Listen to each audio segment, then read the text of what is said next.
We're here at La Maroquinerie, an underground club in Paris, located not too far from where Jim Morrison has taken his long-term dirt nap, waiting on alternative collective Drink the Sea to take the stage. We were lucky enough to sit down and chat with the band ahead of their show in Paris to talk about how the whole thing started and talk about future projects, life on the road, and much more. So sit back, relax, and dig in. Well, it's too bright now, love.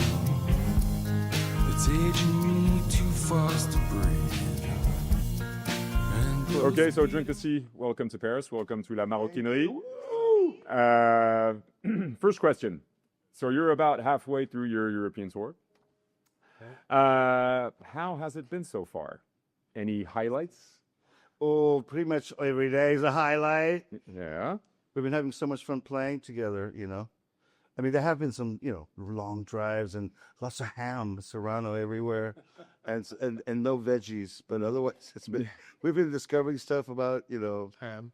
Yeah, ham. Ham. And okay. yeah, and Juke broke his mouthpiece. He played so hard that he bit it in half. Yeah, So that was a highlight. that's on fire. So we played a festival in Lyon, Yes, right. and we played so hard that we collapsed the power system. Yes. Oh, yeah? So That was yesterday night? But Okay. we finished our set, and then a few minutes later, the power. Yeah, we overwhelmed the grid with our badassery. There you go. Who's our badass? Barrett, Yeah. correct me if I'm wrong. Were you the instigator of this project? Instigator, but not. It's not overly calculated because I honestly, these are my favorite musicians to play with, and I really just invited them to come to different parts of the Western Hemisphere where we happen to be touring. So Duke and I did a tour in the UK as a duo, and we recorded in Iceland. And then Peter and I went to Brazil to do a tour, and we invited Duke to meet us there. Then we all went to Joshua Tree where Al met us, and we recorded in Joshua Tree. Then we all went to Chile and recorded at Al's studio. Yeah. Then we went back to my studio in Washington State to do final overdubs, and then we mixed it in Spain. So really, there was nothing overly calculated about it. It was just that I wanted to bring different people together to write songs. And I mean, I really didn't know if we'd have a complete record or if it would become anything. But clearly, we were very prolific, and we have this really great live band. We ended up having a double album. I was going to say, yeah, it's not only an album, but a double album, yeah. Yeah. You knew what each player could bring, but did anyone surprise you in an unexpected way? If anything, I was surprised by how good the songwriting was. Yeah. Because all of us are from songwriting bands. I mean, REM, every album that Al has ever been a part of, PJ Harvey, Queens of the Stone Age, all of his 11 records. And then Duke's solo records and the records he did with Mark Lanegan, those are all like pure songwriter records. And Screaming Trees, same thing. So we all have a really high standard of what a great song is, and you don't know if you're going to meet that standard until you do it. I think we way surpassed it. So, yeah, I was surprised by how good the songs are. Yeah. And the flow that we had, because it kept getting better and better and better, and their forward motion, because every recording session just yielded more and more stuff. That's why, at some point we're like, oh my God, we got 2 records, and let's go mix it and finish it. How does it work working on an album like that? How does it work having 2 singers? Well, we actually have more than 2 singers. We have 3 singers. Oh, you got 3 singers. There's Oh, Barrett sorry. singing. Okay, sorry about that. Well, no, it was like one of those cool. I mean, Duke has an incredible voice. Al has an incredible voice. So I sing a lot of backup vocals. Yes. We're sisters too. Duke's got the magic voice, and Barrett and I did. We actually had never worked together on background vocals before, and it was surprisingly awesome. Yeah. I mean, I'm not saying because it was. I'm saying because it was awesome. It's like it flowed so easy. We came up all these parts. It's got a great register. Our tones really blend, and we really support Duke. Plus, Duke has some cool textures underneath as well. With so many schedules to juggle, how were the sessions organized? Was it spread over time, or did you manage to work together in blocks? And was everything recorded in person, or was some of it done remotely? There wasn't anything remote. Nothing remote? But no, all in groups. Only groups, But yeah. either 3 or 2 or We had as many as 4 at a time.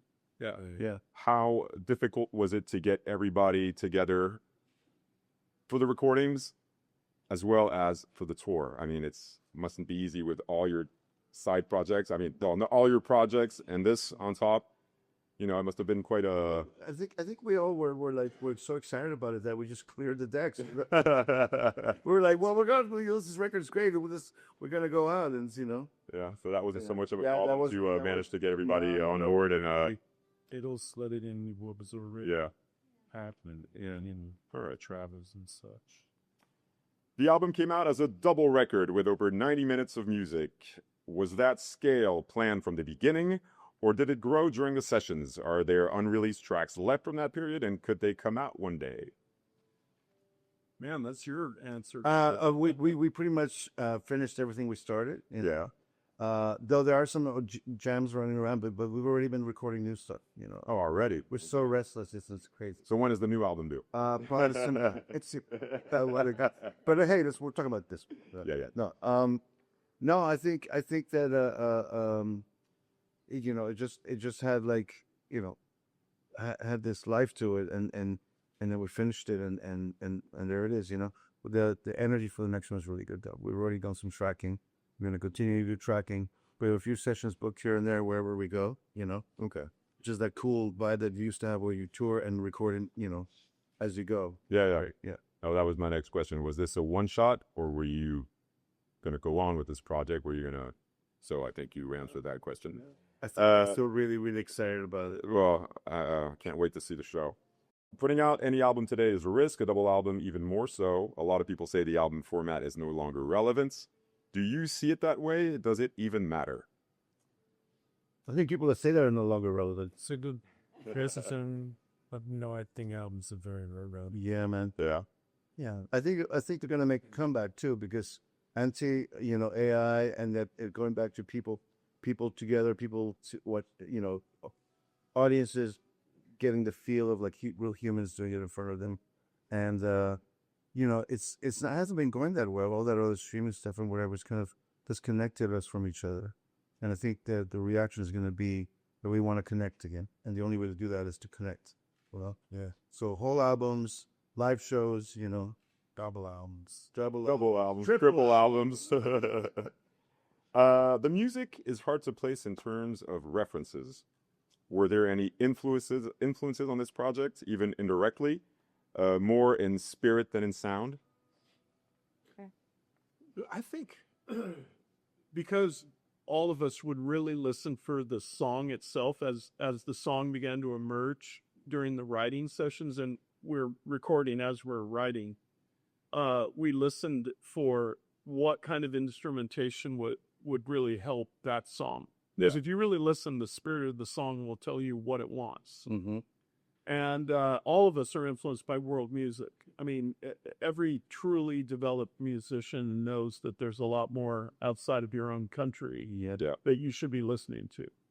And so, Peter and I have always listened to world music, and Duke has a very good knowledge of that stuff, and obviously Al does because of all the stuff he plays. Yeah. It just, we'd be kind of like, oh, this should be a solo. And Peter has this amazing clarity and hookiness in his playing, and this focus sound which really anchors a lot of stuff, So and then these two have had a long relationship. Yeah. So it was so interesting to be able for things to come from different places, like bluesman Duke over here, he's got his gothic blues going on, and we all have a little bit of that, the same each other's thing, but in different increments, and maybe one more forward than the other. Yeah. But the ability to communicate we have is it wasn't talking about it. It was just it happened. It happened, yeah. And, When I nobody double checked anybody's it was everything we kept adding on. when I listen to the album, I obviously hear a lot of all of you. I know all of you guys' music, and I've been a big fan of Tuatara for 20 years. So I hear Tuatara, I hear Mad Season, I hear, a lot of influences that I love. I was wondering if Mark Lanegan was still here today. Would he? I mean, you all got to work with Mark Lanegan. Would he have been part of this project? Yeah, probably had my job. No, we'd be a 7-piecer. He's more like a spirit guy. Yeah, he's definitely inside the fabric of it. Obviously such tremendous Barrett since the beginning, and then Duke and I a little bit later, and then Peter and Mark did a whole record that that sadly wasn't finished, but and he played on scrimmages. So and I think it's just his kind of voracious intent in as an artist, is part of us, Yeah. Like it's just, I mean, you mean business, you do it, Yeah. It's not something we taken lightly. Sounds at the same time we're having fun, And it should be said that the first time we listened to our own vinyl record was at your house. Yeah. True. We made the record and pressed the vinyl and immediately went on tour and hadn't even listened to it. So This is so good too. On it, yeah. on the outskirts of Paris. I think everyone should buy a copy personally. Do you still have copies left? Well, it's most of them are in the United States. Oh, there. In order, I can order. Oh, dang. I really just brought them to give away to our friends. So Oh, thank you very much. Thanks, Barry. And I listened to it after you left. Because of that synchronization with the images that are projected in the back, do you play with a click live? didn't play to a click on any Yeah. of the songs because we just kind of have a collective feel, and that is the tempo of the song. Like, okay, the spirit tells you, like, Well, Tad was so resonant with the song that the images it created were perfect. So we're just kind of like feeling our way through the song, and as the projections go on, and everything works. Doesn't have to be like SMPTE coded like sync. Yeah. I mean, it'd be so counterintuitive for us to even attempt playing to because we're really in the flow state and we're improvising all the time. Yeah, the music doesn't sound like No, it's not, absolutely not. And yeah, thankfully. and it should be said too that the filmmaker Tad Fettig, he's an old friend of mine that I've known for 25 years, sitting over there, didn't want to be interviewed because he's the guy filming everything, but he just made incredible movies and said, like, he was like, I love this record, can I make a video for every song? And you're like, sure. And he just had incredible footage from icebergs falling off of a cliff in Antarctica and animals on the Serengeti of Africa and places he's filmed all over the world. So that became the films. Is environment a concern? It seems like it. Looking at obviously the images that are projected, it seems like ecology and the environment is part of the subject. I think you can make a statement to people without, being overly heavy-handed with it. You just show people this is the beauty of the natural earth, and this is natural music made by real musicians, not playing to a click track. And you can feel a connection to yourself, to your fellow man, and to the earth. Yeah. And it's just become self-evident that that's worth protecting without having to overtly say that. When it comes to writing, how is the work divided between lyrics, composition, and arrangement? How does a song move from a first idea to a finished piece in this band? I mean, literally, it just kind of aggregates. It just, it starts with a groove or a jam, and then we have them, and then we add to it, and then somebody's gonna sing it, they write the lyrics, and we come in and keep layering on top of it. It just kind of happens. It's like this. It all comes in. It's like it just keeps growing. Like a chia pet, I suppose. There we go. This is really something that Peter should address because, as Al said, I've worked with Peter for 35 years, and we worked on over 40 albums. Wow. Where we've been on the together. Yeah. And I've seen Peter pull out 10 amazing songs in a day. Wow. In a recording session. So I don't know what the magic is for that, but Pressure's a good thing. I am serious. I'll have nothing in my head, but if someone points the mic and the gun at me, writing is what I do, and I try to make it so that it's as much a part of my life as breathing or eating or walking. I write songs, and some are good, some aren't. But that's what I do. I was doing 2 a.m. a couple days ago, and backstage just now. So, you still have the same flame. it's different. I mean, I didn't know anything when I was 20. I mean, I wrote songs kind of off the top of my head, and they turned out to be pretty good. But I know more, and I also know what I've accomplished and what I haven't done, and it's something that's still kind of mysterious. I don't know where they come from, because some days they don't. But it's like this constant search within yourself to find something. You try to be your better person when you're writing, that the person who you want to be in your heart, that comes out in the writing. So sometimes I'm just putting 2 chords together, and that's kind of bullshit. And sometimes it's something that has meaning in an emotional sense and not a lyrical sense. But it's, it's a process of finding something. And once you find it, I'm done. We make the record, I never think about it. Yeah, I've got more stuff to do. Duke. Hi.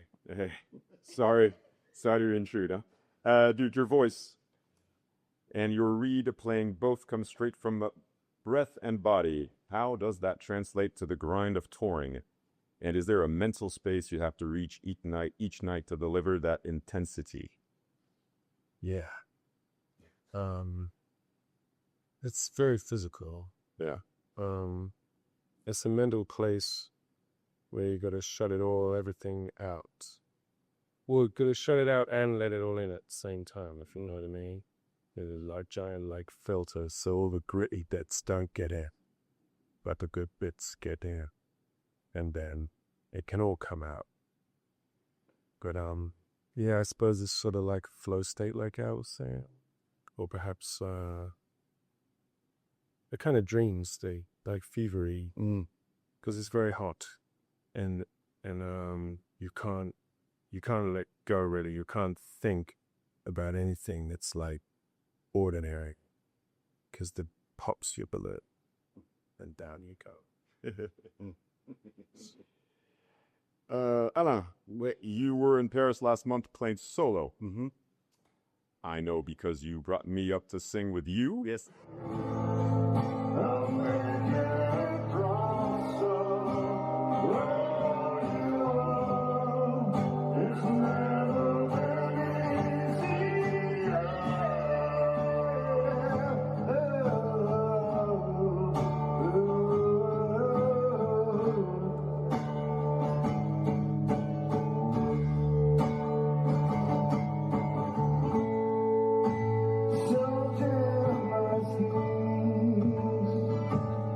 Now you're back with the roar of a full band. What does each format give you that the other does not? If you had to give one up, which would hurt more? Oh, I wouldn't give any of it up. That's sort of the question. Okay. But I can add one thing. It's all part of the same thing. Whether I'm in the studio, recording, mixing, and engineering, live, solo, live with the band, writing, listening to music. It's the same process. It's connecting to the otherness that I want to. Divine is kind of used a lot, but it feels like that. It's something that the energy that created everything that we see around us is something that we can tune into, being creative people. And so it's really hard to kind of prefer one over the other. Yeah, you just really it's a different. It's like a prism looking at the same thing from infinite. Something that can't be described. It's what you're looking at, but you're looking at it from different angles. But I've always been a contextual creature, so I love this. I love a family. I love traveling and finding my place, and then it's really interesting. It brings something out of you, because you also have a responsibility. When it's you for yourself, you have a responsibility to your songs. But it's with everybody else. Everyone's Depending on you. backing each other up. Yeah. And it ebbs and flows, and it's fucking really cool. Yeah, there's no reason to have to choose one or the other. As long as I don't have to, I won't. Lisette, So I don't know all of your history, but is this your first time on tour with a band? Yes, on tour playing for Yeah, sure. or playing? Yeah. Well, No, you did. She played in my jazz group, and we did like a bunch of West Coast. West Coast, U.S. Oh, tour. so When- playing? Oh, playing already. Okay, so yeah, so it's not really, I was going to say, No, I guess it feels new because it's like first time in Europe, first year with a full band. It's always been with his band, like his solo band, and it's different. It's different when it's a group, and it's different when it's a part that, these are master musicians, and I am not, but it's a position of how to elevate everybody else, and it feels really, for me, like important to be able to do that. Yeah. So I couldn't play against any one of them, but I can certainly like help elevate the experience of them. And so that feels like a big responsibility, and it feels really beautiful and empowering to do that. I have another question. Okay. Like Barrett, you come from a background in academics and cultural preservation. Is this part of what drew you to this project?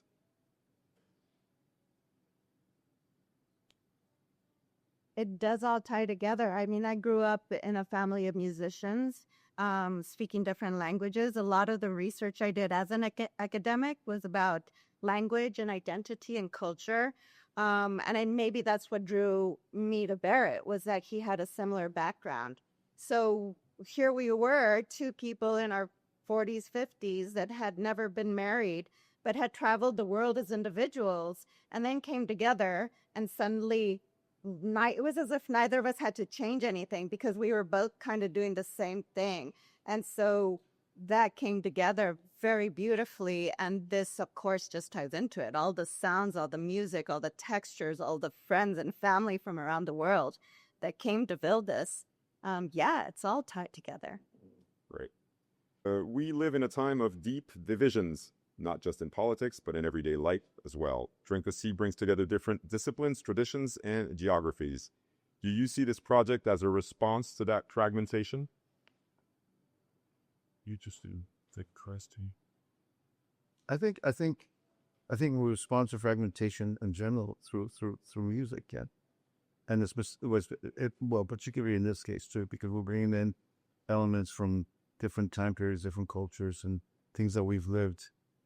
We're not concerned about a genre or cohesion in terms of pre-chewing something, but somewhat, Yeah. it literally is, and I think we really all feel kind of a fire of late because of the way the world is just kind of decaying in many ways.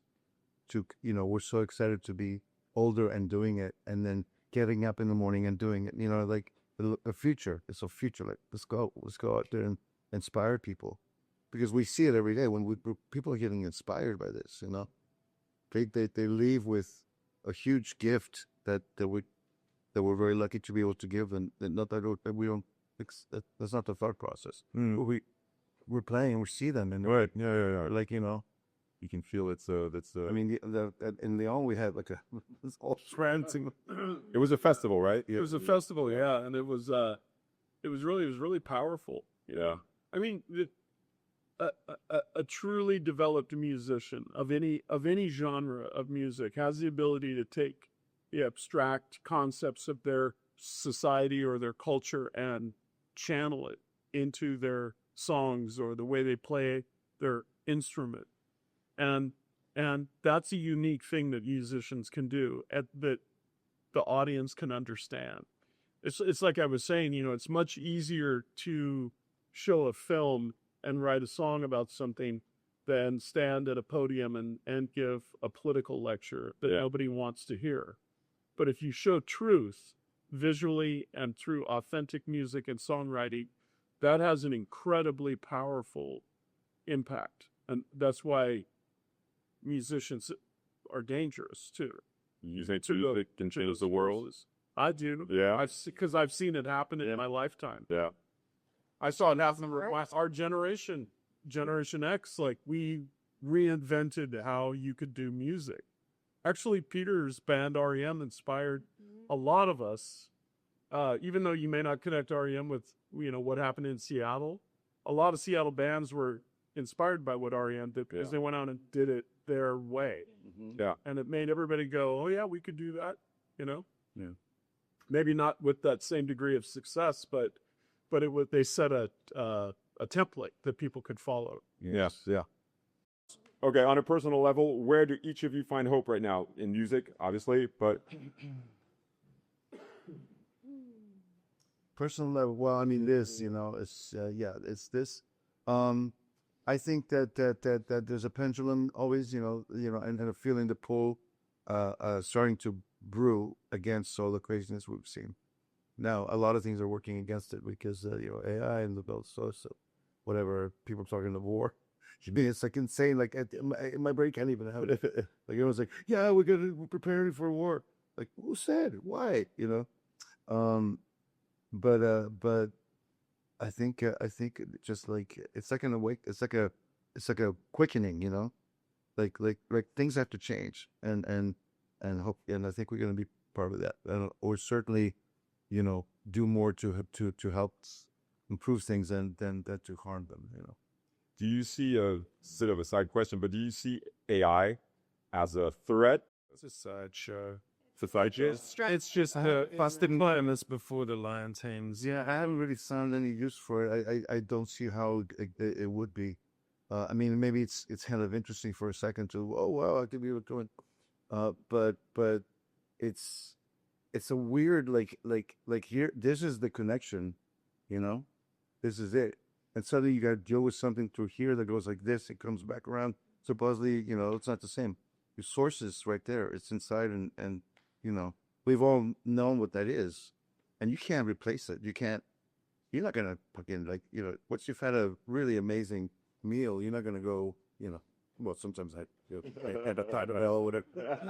Oh, but that's a really good observation because the equivalent of like how distracting and irrelevant AI is like watching a concert through the screen of your phone. So true. Put the fucking phone away and experience the concert. It's the same way that you experience reality, Yeah, Very true. It's a sad because that's been Billy has been for a while now that people are experiencing reality, interfacing through something in between, and obviously there's a resistance. So some people are either demanding you don't do it, or they naturally don't want to do it anymore.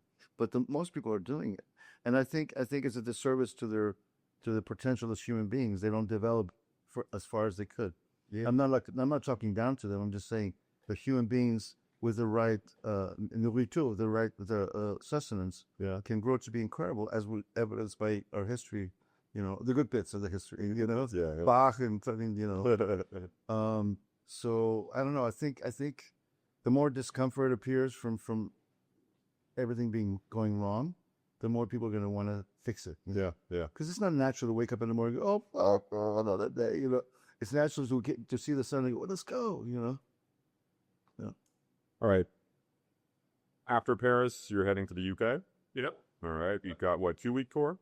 Well, Like that. It's a couple of weeks on your I think we have another 9 shows. Another 9 shows. Yeah. And then next year, beginning of the year, you got the US. Yeah, we start the U.S. tour right at the end of January, and then we have South America. South America. Yeah. All right. Once all of this is done, all the touring is done. So you finish when? The last tour finishes early April. Early April, yeah. What are each and every one of you's projects after that? I mean, individual projects, if you have, do you have individual projects coming up? I mean, there might be a couple of solo recordings here and there, but we're going to continue recording, and I'm sure. My feelings we're going to have another album. And priority right now is Drink the Sea to everybody. I think we'll have another album, probably by fall next year. Yeah. Because we're well right. Yeah. You can have a couple. You can have more than one priority. Like there's enough time. Well, isn't priority the interview? Yeah. Well, I'll tell you right. Whatever. All right. Well, it was a pleasure talking to you. Welcome to Paris. Have a great show tonight, and looking forward to it. Awesome. And voilà. À bientôt. Okay. Thank you. Again. those fluttering wings that carry you high and clear above this blue. And as the dogs call out my name, I can